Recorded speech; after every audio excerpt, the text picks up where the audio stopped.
بابر اعظم کا پورا نام محمد بابر اعظم ہے۔ بابر اعظم 15 اکتوبر 1994 کو پیدا ہوئے۔ بابر اعظم تمام فارمیٹس میں پاکستان کی قومی کرکٹ ٹیم کے کپتانی کے فرائض انجام دے رہے ہیں۔ ان کا شمار عالمی کرکٹ کے بہترین بلے بازوں میں ہوتا ہے۔ بابر اعظم دنیا کرکٹ کے واحد بلے باز ہیں جو تمام فارمیٹس میں ٹاپ 3 رینکنگ میں ہیں۔ T20 اور ایک روزہ میچوں میں نمبر 1 اور ٹیسٹ میں نمبر 3 پر ہیں۔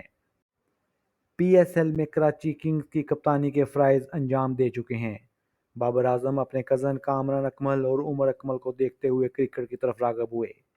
کرکٹ اکیڈمی میں شامل ہوئے اور ڈومیسٹک کرکٹ کیریئر شروع کرنے سے قبل قذافی اسٹیڈیم میں بال بوائے بھی رہے۔ اس کے بعد پاکستان انڈر 19 سیٹ اپ کا حصہ بنے۔ مئی 2015 میں بابر اعظم کو زمبابوے کے خلاف ہوم سیریز کے لیے پاکستانی ون ڈے اسکواڈ میں شامل کیا گیا۔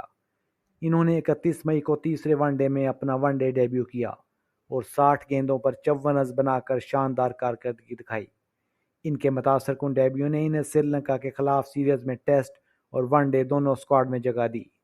یہاں سے بابر اعظم کی کامیابیوں کا سلسلہ شروع ہوا جو کہ ابھی بھی جاری ہے۔